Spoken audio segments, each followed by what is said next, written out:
As a proud son of the great state of Georgia and a voice for our state here in this chamber, I am deeply honored to join my colleagues here today to introduce this important legislation in honor of one of Georgia's and America's most influential public servants. I'm grateful for the comments of Senator Blumenthal, and I want to thank Senator Leahy and all of my colleagues for their leadership in introducing this bill that carries on the legacy of Congressman Lewis's pivotal work to protect the sacred right to vote. John Lewis was my parishioner, and as I stand in support of this legislation named in his honor, I think of the many conversations I had with him over the years. I think of the Sunday mornings we boarded a bus taking souls to the polls, because I believe that voting, as he did, is a sacred undertaking. At root, it is about people's voice. And in that sense, it's about one's humanity. I learned so much from Congressman Lewis, and the lessons from his lived experiences, working deep in the trenches to defend and advance voting rights. He laid it all on the line. When President Johnson took his pen and signed this legislation, making it law in a real sense, what he etched had already been affirmed in blood. The risk that John Lewis took, the ultimate sacrifice that others made as they lost their lives, fighting for the vote, the voice, the humanity of every child of God. And one of the most important tools that came out of that activism, that came out of that human sacrifice, one of the most important tools in this legislation is the process of pre-clearance.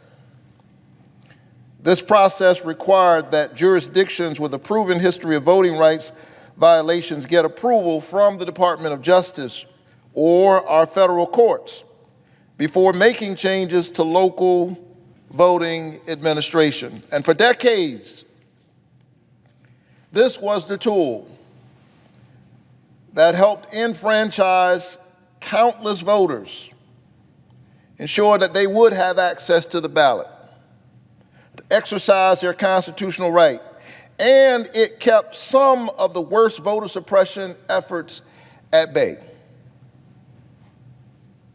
And then in 2013,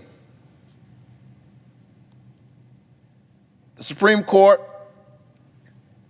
in Shelby versus Holder asked the Congress to update the coverage formula that determines which states are subject to preclearance. The Supreme Court said that this preclearance formula had somehow been outdated. And Congress ought to bring it up to date. That's what they asked us to do in 2013. Since then, Congress has been unwilling to act. Preclearance has been allowed to atrophy, and we've seen the results, not only in Georgia, but in Texas, in Arizona, in Pennsylvania, all across our country. Earlier this year in Georgia, state leaders enacted a voter suppression law that will undoubtedly make it harder for some people to vote. If the tool of preclearance were in place right now, SB 202 in Georgia likely would not even be on the books.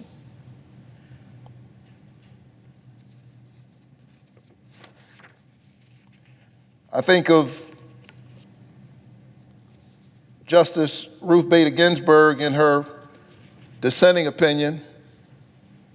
When that decision came down, she said throwing out preclearance when it has worked and is continuing to work to stop discriminatory changes is like throwing away your umbrella in a rainstorm because you're not getting wet.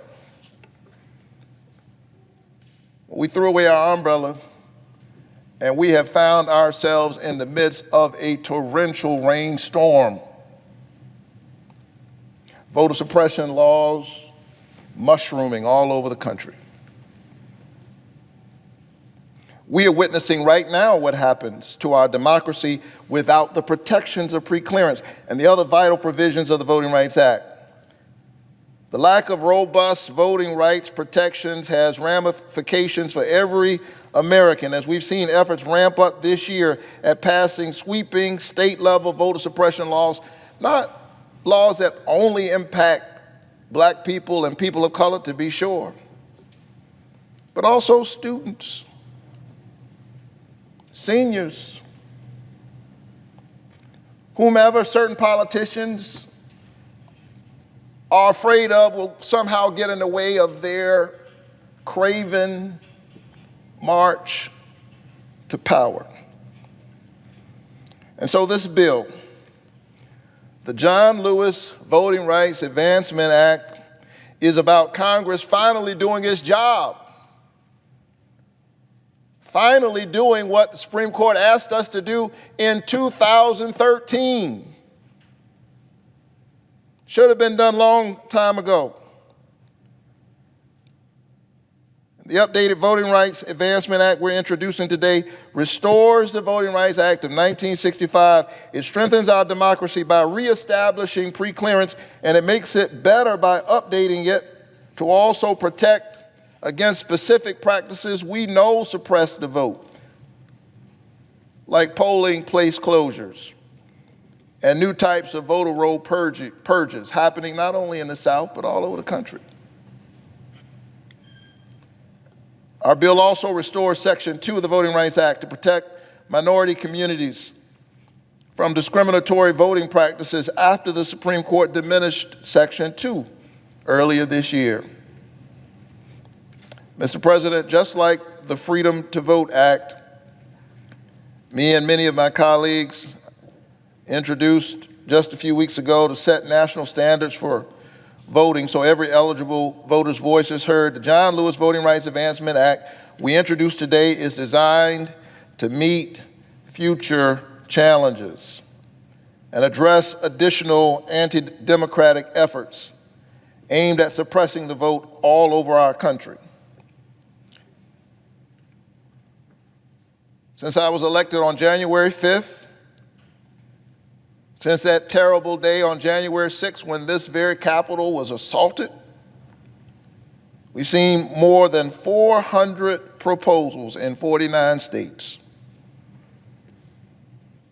So the John Lewis Voting Rights Advancement Act builds for us a fire station to protect against future fires. But the House of Democracy is already on fire, and so we need the John Lewis Voting Rights Advancement Act, but we also need the Freedom to Vote Act. We got to put out the fire. We've got to build a fire station for future fires. Mr. President, I know there's a lot on our plate, but we can't waste any time getting these bills passed. We can walk and chew gum at the same time. John Lewis walked across a bridge in order to build a bridge to a new American future. We already had infrastructure. He understood that the infrastructure of our democracy was in trouble, and so he walked across a bridge in order to build a bridge. And so the House has already passed a version of this act, and I know my friend, Senator Joe Manchin, has been having conversations about the Freedom to Vote Act with our friends across the aisle. We're happy to talk to anybody on both sides of the aisle. A similar version of this legislation has been voted up by this chamber repeatedly in the past with strong bipartisan support. Some 16 Republican senators who were either here or in the House when it passed in 2006, 98-0, are here today.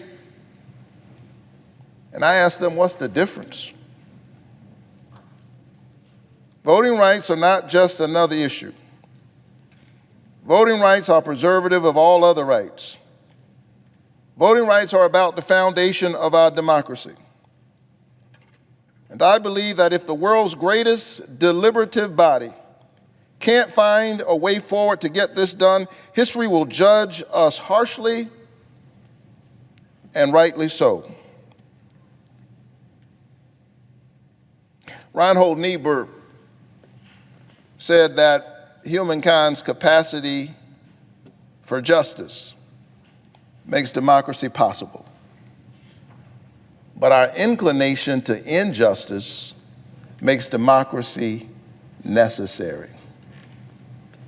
This work, this assignment, which we have right now, is both possible and necessary. We can do it, and we must do it. It's the most important thing we can do this Congress, and I hope we'll do it now. Mr. President, I yield the floor.